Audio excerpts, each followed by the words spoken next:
Yes, we're off. Right. Hello again. It is still Saturday, 17th of December. It is still very close to Christmas. I still haven't actually got any Christmas present. Oh, I have, but I haven't wrapped it, and I don't think I've got enough. And I'm still doing French whiskey, and I'm going to do the single malt from the distillery of the one that I've just previously had, which was a blended whiskey, which was Galleg. So if you've not watched Galleg, go back and watch that first, which was the previous video, because now I'm going to go for Armorik, which is the single malt. Armorik Original Edition, this is called. So this is another donation. Now I've got it written down on my spreadsheet that this is from Barry Bradford, but all the other ones that Barry sent me were in this with these nice printed labels, whereas this is handwritten. So I don't know if this is actually from him or not, but I've got it on my spreadsheet, so I've got to trust that. So Armorik is the single malt branding from the Warenghem Distillery. The Warenghem Distillery is here. I have already covered this off on Galleg, but just in case you can't be bothered to go and watch that, which is very rude, but if you haven't seen it, it's where the distillery is. It's in Britannia, which is a sort of peninsula off east of France, and is known for the Breton kind of region of it's kind of the Breton people, Breton dialect. It's a little bit like these sort of enclaves within various countries, like the Catalan people in Spain and things like that, where it's you could argue Yorkshire people in Britain that are kind of, you know, their own language. Okay, it's not as drastic in Yorkshire, but you know, they've got kind of like their own dialect, their own culture almost. And the Warenghem family actually came from northern France at the turn of the end of the 19th century and settled in this town near called Lannion, and set up a distillery where they were originally doing liqueurs. And it wasn't until 1987 when Armorik was launched. Now Armorik is actually the original name before it became Britannia. So this is kind of harking back to the history of the region itself. So Armorik is the single malt, whereas Galleg was the blended whiskey. And there is quite a few Armoriks about. There are various, and it's Armorik with a name. This is Armorik Edition Original, which is written on the label, but it's the original edition. There is a classic, which I think used to be the original, but then the original's back, or something like that. There's all sorts of different expressions as well. This is what the original, which is what I'm trying, looks like. It's matured mainly in bourbon casks, but there is some sherry casks that are used. It is about 5-ish years old, I believe, but I'm not 100% certain. It has a no age statement. It's 40%, which, considering the blended whiskey was 42, is interesting. So we'll see what effect that has. And price-wise, again, as with the Galleg, I could only find it for sale or any prices in euros, basically. I can't find this in the UK, and I'm sure it is, but I couldn't find it on Master of Malt, couldn't find it in the Whisky Exchange. I'm sure you can get it in the UK. It's on the Warenghem website at €21, which is a pretty good price. So if it is in the UK, 25 quid, maybe a little bit more, maybe, because I would think that quite a lot of it is sold within France, because if you didn't watch Galleg, France is the number one whiskey consumption per head in the world. They're mad for it, the French. Absolutely love the stuff. So there is certainly a good chance that a lot of the stuff that the Warenghem Distillery are making, be it Galleg, be it Armorik, it's just being sold within France. So, the second French malt whiskey I have ever had. And I've got a couple more to go as well, so this is all new to me.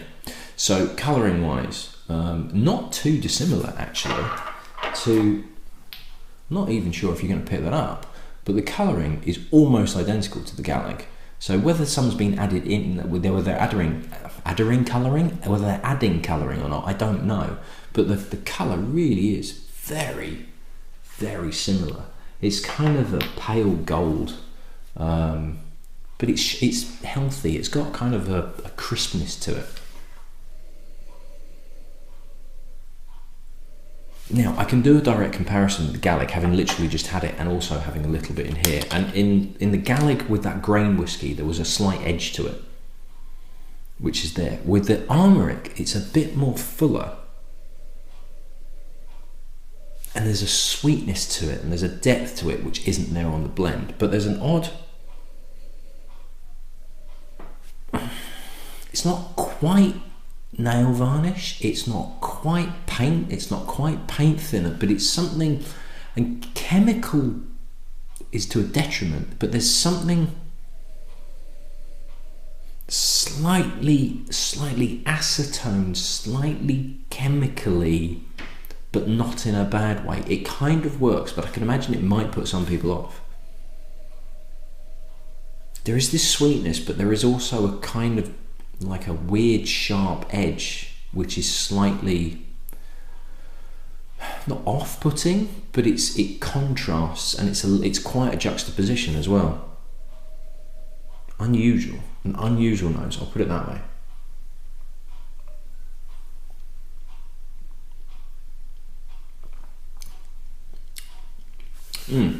Nice mouthfeel, but then this smokiness comes through, and I think that might have been what I was picking up on the nose, but wasn't really expecting it. There does feel like it's a slightly woody smokiness. It's almost a kind of,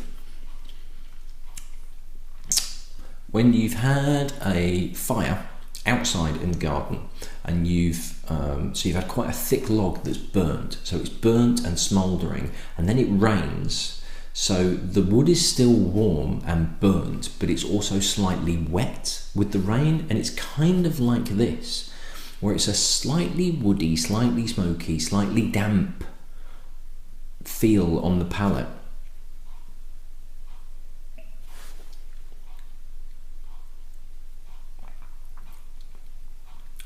There's a bit of a burn at the back as well, considering it's 40%.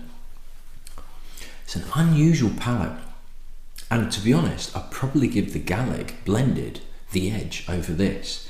This has an odd, there's a richness to it, but it's a slightly odd richness. It's not an obvious sherry richness. It's a little bit unbalanced. There's something not quite right with this, and I cannot for the life of me figure out what it is. It's a slight damp feel. It's a slightly, not quite musty, not mouldy, certainly not that, but it's a dampness to it. It's like something slightly damp, and it's just a little bit off-putting and a little bit kind of, it's not quite right, and it's kind of, and I don't think it's colouring, but it's almost that type of element.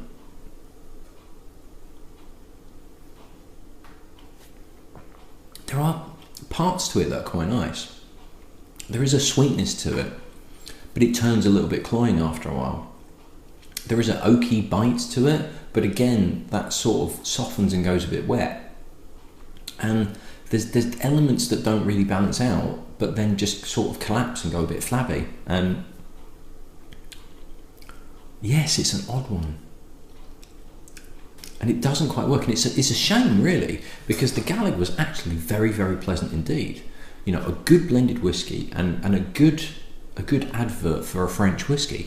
No real character to say this is French, it is different, but it held its own, certainly. This, on the other hand, doesn't do itself any favours whatsoever. It's trying very, very hard, and it's just tripping up over its own shoelaces. It really is. It's clumsy and unbalanced, and just, it's staggering a little bit, and it's not staggering in a good way. It's staggering as in it can't quite keep its feet, and it's just going to fall over on its face in a minute. Bit of a shame, bit disappointed with that, because I thought the Gallic was actually really good, and therefore hopefully the single malt would be even better. But yes. So given the prices are relatively similar, I would have to go for the blended. I really would, which is a bit of a surprise, to be honest. There you go. Right, that's another one done, and I'll do a quick rinse out, and then I'll crack on with another one just to finish off the night. So I'll see you then. Cheers.